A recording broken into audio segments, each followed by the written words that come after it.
스데반은 헬라파 유대인으로 성령과 지혜, 칭찬이 충만한 사람이었습니다. 그로 말미암아 헬라파와 또 히브리파 그 유대인 사이의 갈등을 중재하는 7집사 중에 한 사람으로 뽑히게 되었습니다. 구제와 봉사에 전념하도록 부름받은 집사 스데반이었지만 그는 하나님의 말씀을 전하는데 주저함이 없었고 그 말씀으로 인하여서 생기는 논쟁에도 기꺼이 뛰어드는 사람이었습니다. 우리 사도행전 6장 9절 말씀을 함께 한 목소리로 읽겠습니다. 이른바 자유민들,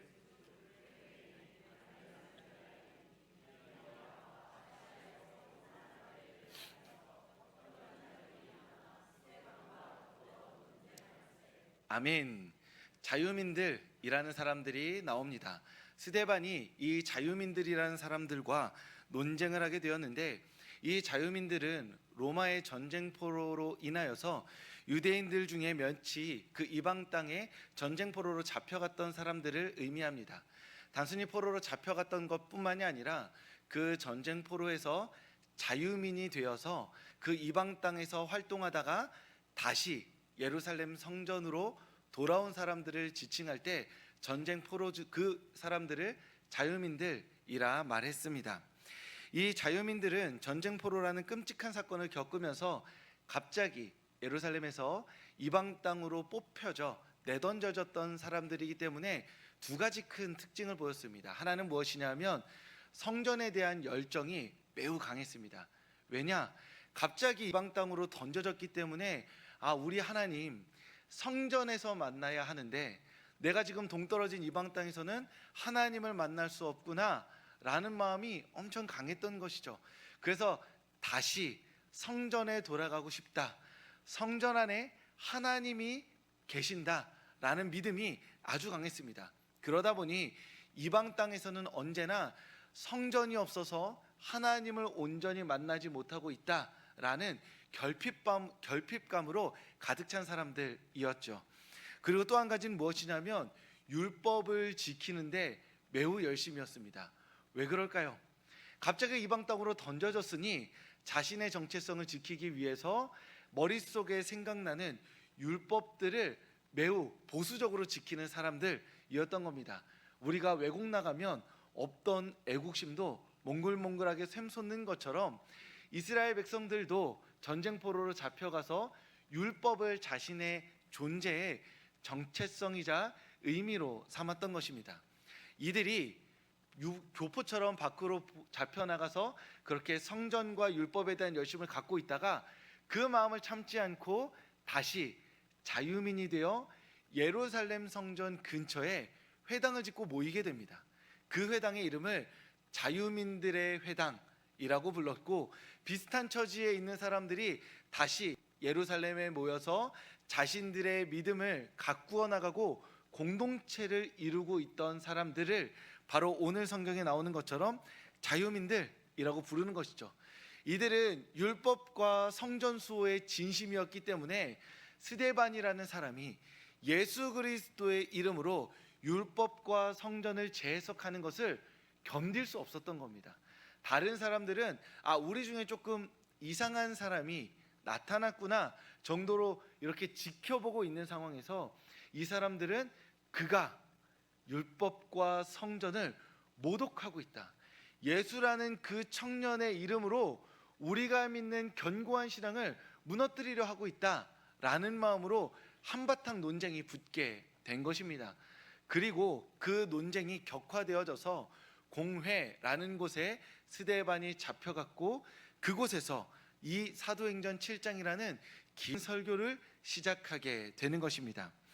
스데반은 이 사도행전 7장의 긴 설교를 통해서 두 가지 핵심적인 주제를 하나님의 말씀으로 선포하고 있습니다.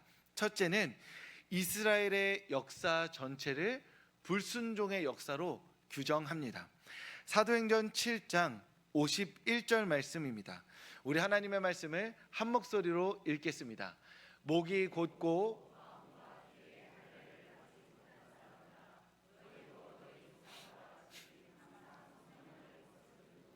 아멘. 스데반은 이스라엘 백성들이 하나님의 선택받은 백성임을 부정하지 않았습니다.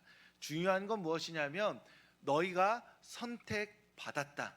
그런데 선택받은 이후에 하나님의 백성으로 살아간 그 모든 시간이 불순종으로 점철되어 있다라고 말한 것이죠. 스데반은 아브라함, 모세, 또한 광야, 그리고 다윗과 솔로몬의 건축에 이르기까지 이스라엘 역사 전체를 관통합니다.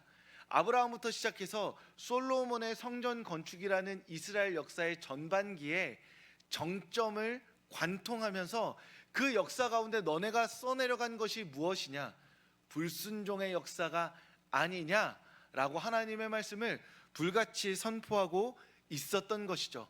그 모든 순간, 그 모든 시간 하나님께서 너희와 함께 하셨는데 너희는 그 모든 시간과 순간 가운데 너희에게 찾아온 선지자들을 죽였고 그들이 선포하는 하나님의 말씀을 외면하였으며 끝내는 오늘 하나님의 아들 예수 그리스도를 십자가에 못 박지 않았느냐? 이것이 바로 불순종의 역사가 아니면 무엇이겠느냐 하고 재차 그들을 다그치고 하나님의 말씀으로 꾸짖고 있었던 것입니다. 스데반의 하나님의 말씀은 이스라엘의 치부를 드러내는 하나님의 말씀이 되었습니다. 스데반을 통해 치부가 드러나자 이스라엘 백성들은 마음에 찔려 이를 갈게 됩니다. 보통 이야기의 전개상 마음에 찔리면 그 다음에 우리는 무엇 하죠? 회개를 합니다. 아니면 부끄러워하죠. 아니면 도망칩니다. 그런데 이스라엘 백성들의 반응이 우리의 예상과는 다르게 갑니다. 마음에 찔려서 이를 갈게 됩니다. 왜요? 내 마음을 찌르는 저놈을 죽이겠다라고 여긴 것이죠. 그래서 이를 갈게 되는 것입니다. 스데반이 하나님의 말씀을 선포함으로써 그들은 마음이 찔렸고 찔린 마음으로 하나님께 회개했어야 하는 겁니다. 하나님은 마지막 그 순간까지 이스라엘 백성들에게 스데반을 통해 회개의 기회를 주셨음에도 불구하고 이스라엘 백성들은 늘 하던 것처럼 이제까지 일평생 자신들의 역사에서 반복해 왔던 것처럼 하나님의 말씀을 자신들의 삶에서 배제하고 하나님의 말씀을 선포하는 선지자들을 죽이기로 결정한 것입니다. 그래서 스데반을 향해 이를 갈게 된 것이죠. 우리가 이 이야기를 보면 어떤 마음이 드냐면 역시 이스라엘이다. 이스라엘 백성들이다. 불순종의 역사를 반복해서 써왔듯 똑같은 결과를 또다시 내고 있구나 라고 혀를 차게 됩니다. 언제쯤 이들은 자신들을 돌이키고 회개할 것인가? 이러니 예수 그리스도를 죽였고 그 이후에도 회개하지 않고 있지라는 못된 마음이 우리 마음에 이렇게 몽글몽글 올라오게 되는 것이죠. 하지만 우리가 이스라엘을 향해서 혀를 차고 있을 수만은 없습니다. 왜냐하면 스데반이 오늘 이 말씀을 그들에게도 그리고 오늘 이 자리 가운데 있는 우리에게도 동일하게 선포하고 있기 때문입니다. 주일 예배 오신 성도님들, 하나님의 구원의 은혜를 경험한 우리의 삶의 이야기는 불순종의 역사의 이야기인가요?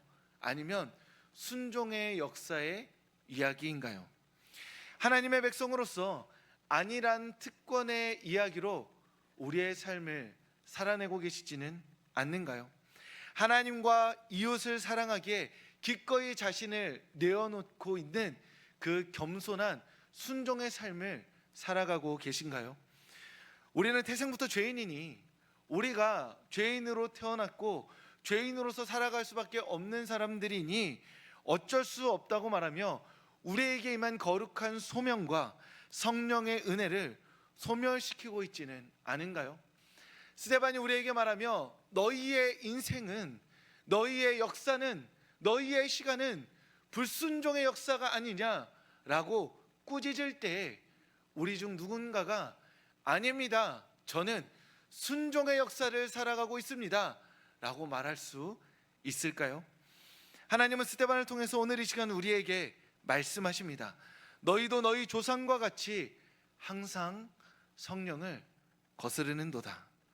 우리는 이 하나님의 준엄한 꾸짖음 앞에 서 있습니다. 하지만 우리는 이스라엘의 결론과는 달라야 할 줄 믿습니다. 회개하지 않고 찔리는 마음에 이를 가는 이스라엘의 불순종의 역사와는 달라야 할 줄 믿습니다. 우리는 이 시간이 하나님의 말씀 앞에 서서 진실한 회개로부터 순종의 역사를 써내려가기로 결단하고 그 시간을 시작하고자 합니다. 우리의 이야기는 결코 불순종의 이야기로 끝나지 않을 것입니다. 이를 갈며 분노하지 않을 것입니다.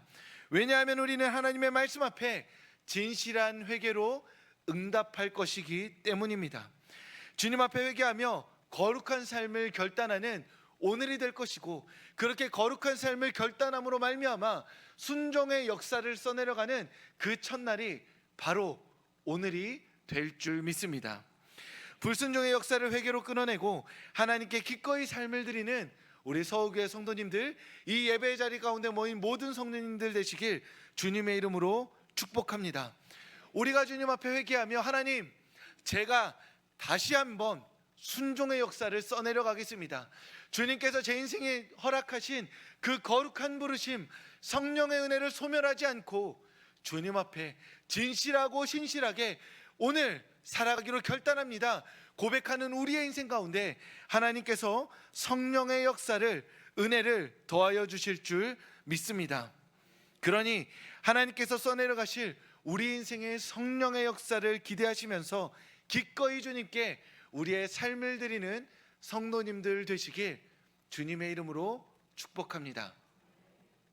스데반은 사도행전 7장의 설교를 통해서 두 번째 하나님의 말씀을 선포하는데, 그 두 번째는 성전의 특권적인 지위를 해체합니다. 사도행전 7장 48절 말씀입니다. 우리 하나님의 말씀 한 목소리로 읽겠습니다. 그러나 지극히 높으신 이는 손으로 지은 곳에 계시지 아니하시나니. 아멘.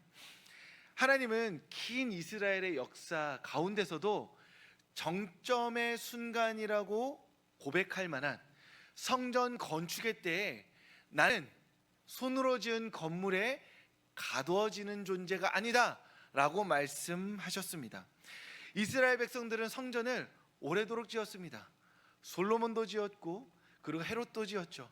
이스라엘 역사 가운데 성전은 그 역사의 중심, 그리고 신앙의 중심이었습니다.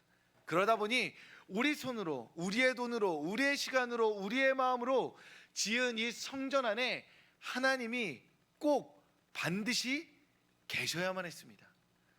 하나님은 온 우주를 창조하셨고 이 온 우주 가운데 어디나 계시는데, 이스라엘 백성들 입장에서는 이 성전이 피뢰침이 되어서 하나님이 때마다 이곳 가운데 오셔야만 했던 것이죠.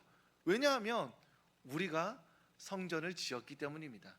그렇게 이스라엘은 성전이라는 곳을 짓고 하나님을 그 안에 넣고 하나님을 길들여서 우리의 제사와 제물을 받으시고 때마다 우리에게 은혜를 베푸시는 하나님으로 만들고자 했던 것입니다.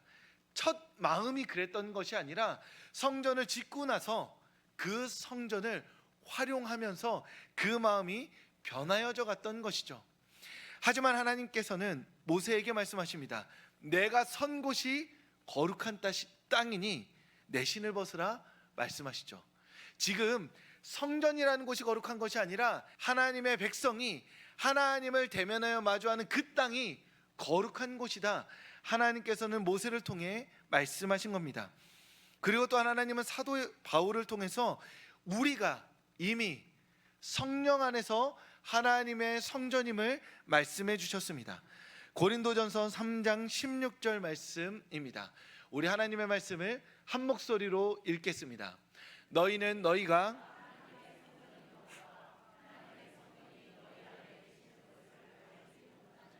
아멘. 성전은 여전히 건물로 있습니다. 하지만 하나님은 모세 때에도 나는 하나님의 백성이 있는 곳에 어디나 있고 나와 함께 교제하는 그 자리가 거룩한 땅이라 말씀하셨습니다. 성전도 거룩한 땅이고 광야도 거룩한 땅이고 애굽도 거룩한 땅이고 메소포타미아도 거룩한 땅이며 바벨론 땅도 하나님과 함께라면 거룩한 땅이 될 수 있는 것이죠. 그리고 하나님께서는 오순절 성령 강림 사건을 통하여서 예수님을 주님으로 고백하는 그 인생 가운데 성령 하나님께서 내주하셔서 그 한 사람 한 사람이 바로 하나님의 성전이다 라고 말씀하셨던 것입니다. 그럼에도 불구하고 이스라엘 백성들은 여전히 성전에 하나님의 용서가 있고 성전에 하나님의 치유가 있으며 성전에 하나님의 영광이 머문다고 믿었습니다. 그러니 너희가 하나님께 영광 돌리고 싶다면, 하나님의 치유를 경험하고 싶다면, 하나님의 용서를 누리고 싶다면 성전으로 나와라, 양을 바쳐라, 그곳에서 핏부림을 경험해라 라고 요구하고 요청했던 것입니다. 하지만 예수님은 자신에게 찾아온 중풍병자에게 말씀하셨습니다. 너는 죄사함을 받으라. 성전이 40년 동안 외면하며 한 번도 치유할 수 없었던, 결코 치유할 능력을 보여주지 못했던, 나면서부터 걷지 못하던 그 중풍병자를, 그 한 번도 일어나지 못했던 그를 하나님께서는 베드로를 통해 나사렛 예수 그리스도의 이름으로 일어나 걸어라 말씀하셨습니다. 하나님의 치유가 성전이 아니라 성전 바깥에서 일어났던 것입니다. 또한 우리는 말씀이 육신이 되어 우리 가운데 오신 예수 그리스도를 통하여서 아버지의 영광을 보고 은혜와 진리가 충만함을 받아 누리게 된 것입니다. 성전에 하나님의 용서가, 치유가, 영광이 있는 것이 아니라 주 예수 그리스도를 우리의 마음에 믿고 고백하며 성령이 내주하시는 그 모든 인생들 가운데, 그 모든 인생들이 하나님께 간구하는 자리 가운데 하나님의 용서와 치유와 영광이 함께할 줄 믿습니다. 그런 의미에서 이곳 가운데 주 예수 그리스도를 믿음으로 고백하며 예배하는 우리 모두는 하나님의 성전인 줄 믿습니다. 우리 한 사람 한 사람이 하나님의 성전되어 이곳 가운데 모였고 성전되어 모인 우리의 예배를 하나님께서 기쁘게 받으시는 줄 믿습니다. 나아가 우리가 이 문을 열고 나아가서 우리 각자 삶의 자리에서, 일터에서, 학교에서, 길가에서 걸을 때, 뛸 때, 물놀이할 때 같이 밥을 먹고 이야기를 나누는 그 모든 결정적 순간과 지극히 일상적인 모든 순간 가운데 우리가 하나님의 이름을 부를 때 그곳이 하나님을 예배하는 장소가 되고 하나님의 용서를 경험하는 장소가 되며 하나님의 치유를 경험하는 예배의 자리가 될 줄 믿습니다. 그러니 오늘 이 시간 하나님 앞에 진실한 마음으로 거룩한 결단으로 예배하며 하나님의 이름을 영화롭게 하듯이 이 서울교회 나오신 성도님들, 이 자리 가운데 모이신 모든 성도님들, 우리 각자 삶의 자리에서 하나님의 이름을 부르고 하나님을 영화롭게 하는 성도님들 되시길 주님의 이름으로 축복합니다. 이곳이 거룩하듯 우리의 삶의 자리가 거룩함을 믿고 매 삶의 순간순간마다, 매 시간마다, 매 장소마다 하나님의 용서와 치유와 우리의 영광을 받으시는 그 하나님의 은혜를 경험하는 우리 성도님들 되실 수 있기를 주님의 이름으로 축복합니다. 스데반은 이 긴 설교를 마치고 하늘을 우러러봅니다. 그리고 하나님 보좌 우편에 계신 예수 그리스도를 마주하게 되죠. 그리고 그 사람들에게 선포합니다. 보라, 하나님 보좌 우편에 예수 그리스도가 계신다.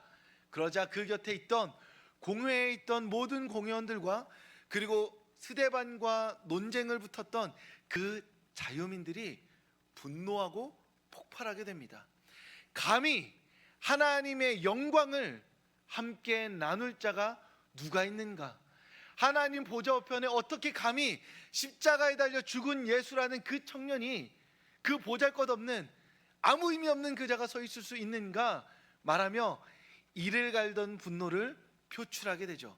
그래서 스데반을 성 바깥으로 내쫓고 그곳에서 돌로 쳐 죽이게 됩니다. 그런데 돌로 쳐 죽이기 전에 자신들의 겉옷을 벗어서 사도 바울, 사울이라고 하는 그 청년 앞에 내어 놓습니다. 왜 내어 놓았을까요?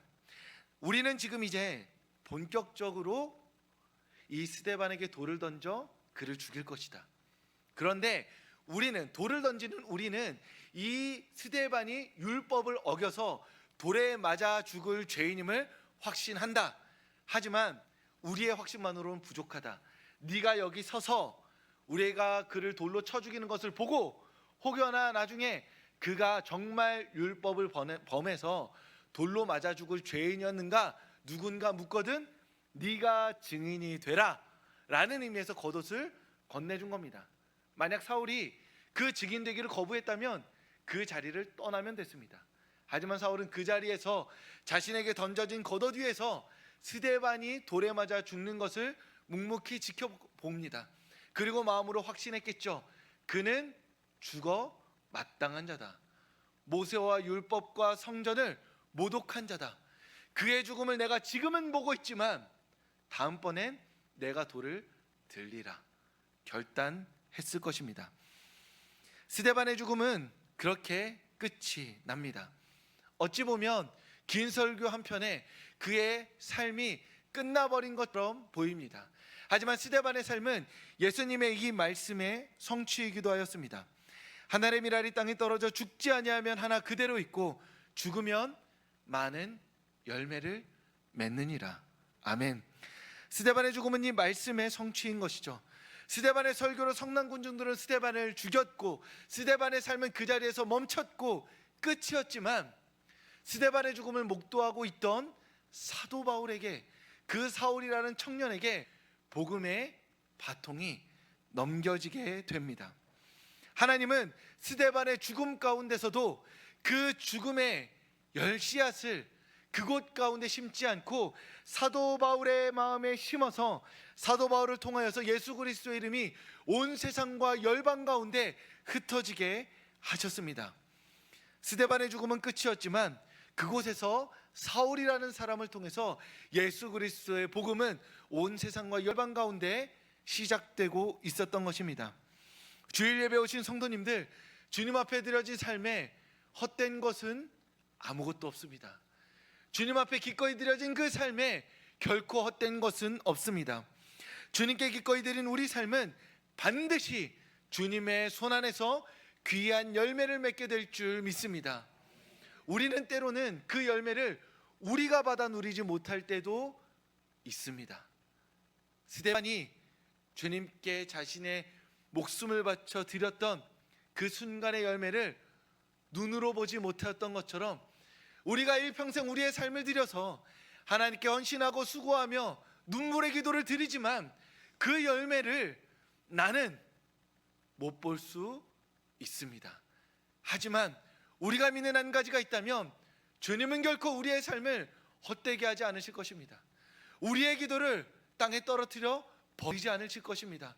우리의 눈물을 결코 외면하지 않으실 것입니다. 어떠한 방식으로든 어떠한 역사의 순간으로든 하나님은 우리의 삶을 사용하여 주셔서 하나님의 뜻 가운데 환한 열매를 맺으실 줄 믿습니다. 그 열매를 기다리며 오랜 시간 기도하고 헌신하며 마음 쏟아오신 성도님들 계신 줄 압니다. 하나님의 때를 바라며 묵묵히 자리를 지켜내신 성도님들 계신 줄 압니다. 지금도 이 자리 가운데 하나님, 제가 이 긴 시간 동안 주님께 삶을 드렸습니다. 그러니 이제는 저의 삶에 응답하여 주시옵소서라고 간절한 마음으로 눈물로 기도하고 계신 성도님들 있는 줄 압니다. 하나님께서 그 마음을 아시고 가장 좋은 때에 우리에게, 성도님 한 사람 한 사람에게 응답하여 주실 줄 믿습니다. 우리의 삶에 하나님의 은혜의 열매가 맺어질 줄 믿습니다. 그러니 그 하나님을 믿고 오늘도 그 주님을 붙들며 믿음 가운데 살아가는 우리 성도님들 되시길 주님의 이름으로 축복합니다. 이번 한 주가 그 하나님을 붙든 그 꽉 쥔 그 믿음을 준 손을 하나님께서 함께 잡아주시고 하나님이 허락하실 그 삶의 열매들을 보게 될 한 주가 될 줄 주님의 이름으로 축복합니다. 기도하겠습니다.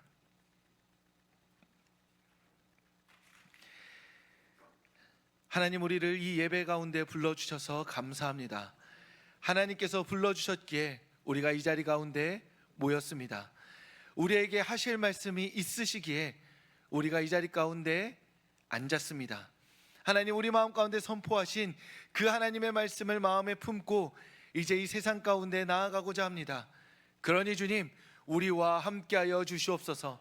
세상의 거짓말에, 세상의 속삭임에 좌절하고 낭망하는 것이 아니라 우리의 삶을 결코 헛되게 버리지 않으실 것이라는 그 주님의 말씀을 붙잡고 믿음으로 살아가는 이번 한 주 되게 하여 주시옵소서. 하나님, 오랜 시간 주님 앞에 삶을 드리고 눈물로 기도한 기도 제목들이 있습니다. 우리의 삶에 오래된 아픔과 상처들이 있습니다. 하나님, 어느 때까지입니까? 왜 나에게 이러한 일이 일어나고야 만 것입니까? 라고 물으며 주님께 호소한 시간들이 있습니다. 하나님, 이 시간 믿음으로 기도하며 간구합니다. 아버지 하나님, 우리가 이번 주 살아낼 일상의 순간 가운데 우리에게 말씀하여 주시옵소서. 우리에게 위로하여 주시옵소서. 어떠한 방식으로든 어떠한 모양으로든 우리에게 은혜 베풀어 주시고 응답하여 주시옵소서. 하나님의 은혜를 누림으로 말미암아 하나님과 함께 믿음으로 살아갈 수 있는 우리 모두가 되게 하여 주시옵소서. 예수님의 이름으로 기도합니다. 아멘. 이제는 우리 주 예수 그리스도의 은혜와 하나님의 사랑과 성령의 교통하심이 언젠가 반드시 하나님께서 우리의 삶 가운데 응답하시고 우리의 삶에 열매를 맺게 하실 줄 믿고, 오늘도 이번 한 주도 믿음으로 살아가기로 결단하는 이 자리 가운데 모인 모든 이들의 머리 위에 지금부터 영원까지 함께 하시기를 간절히 축원하옵나이다. 아멘.